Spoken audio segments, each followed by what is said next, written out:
bear 856, most dominant bear on the river, really large male, and he's been courting for the last few days bear 289, a younger female.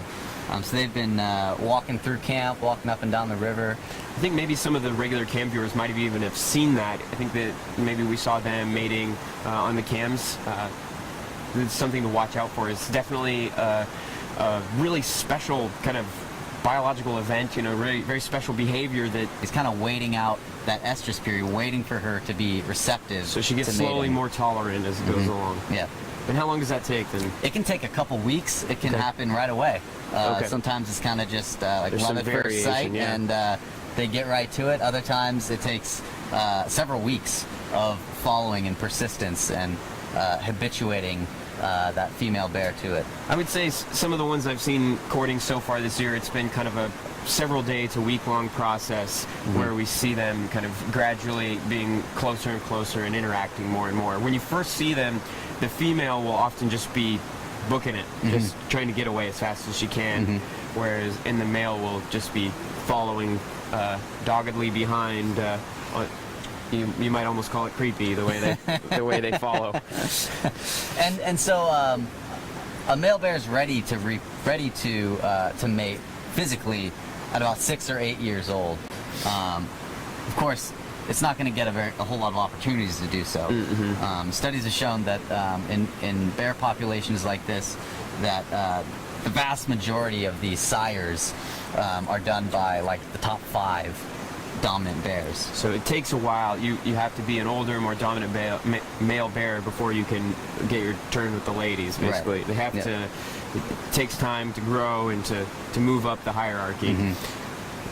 And that's maybe something I guess we could mention too, that people have probably already noticed if they've been watching the foot after a winter of hibernation. Right, you'll see, who doesn't feel so good. Yeah, you'll see those more dominant males come out and kind of remind other more less dominant bears that I'm still top dog. This is my fishing hole. This is my female.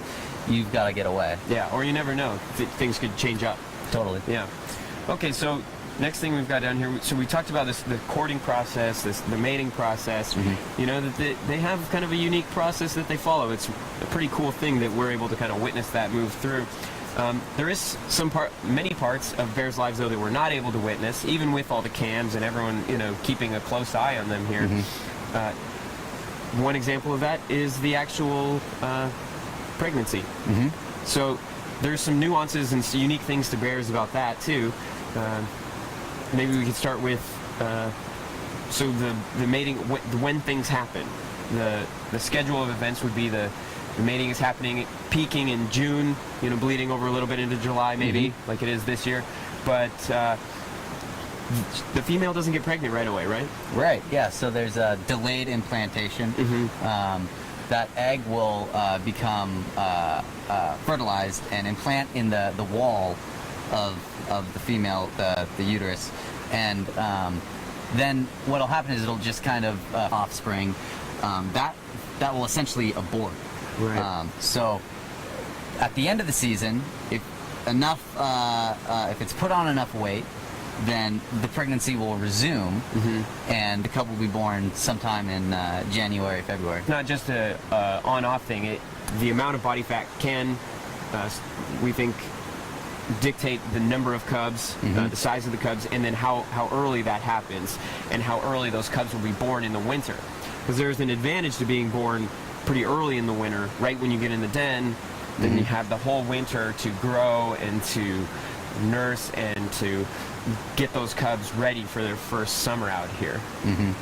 And these cubs are able to grow so quickly in the den because of the quality of the milk that they're getting.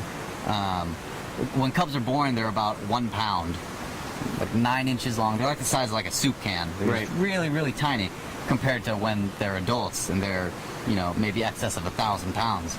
So that's a huge weight gain for a mammal. Usually, larger mammals are born larger. They're not usually born that small. So then it has that kind of second womb almost in the den, and it's able to grow so much because of the quality of the milk. It's about 30% fat.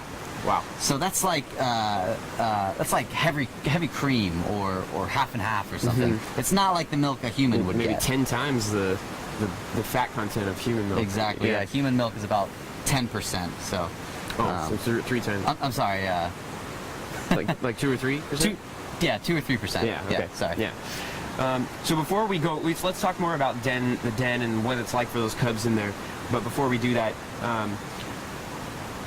we had a question about people want to know how, is that 20% body fat, is that the bear just saying, okay, I'm fat, so now I'll get pregnant? I mean, does she make that decision consciously? Like, how does that work? Right. So from what we understand, not a conscious decision. Right. Just like we don't consciously decide Any biological process, really. Right. Yeah. So it's more of a I guess is it possible to have this to create offspring? And so if it is, it'll go forward. Yeah. Okay. So life in the den. When bears are hibernating, they're not as asleep or dead to the world. Down to like zero. They get They really like pretty cold. much freeze with the ground. A bear doesn't do that. A bear's temperature stays within, I think, like 10 degrees of its normal body temperature. And they're a little bit active too, I suppose. They're moving around, even the male bears. But then when the female has her young, she's not just asleep for it.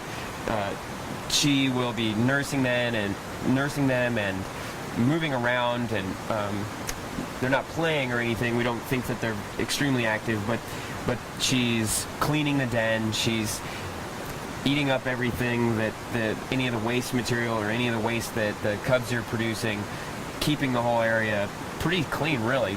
We've seen pictures inside some of these dens, and it's really, there's nothing in them. They're just dirt and maybe a few rocks.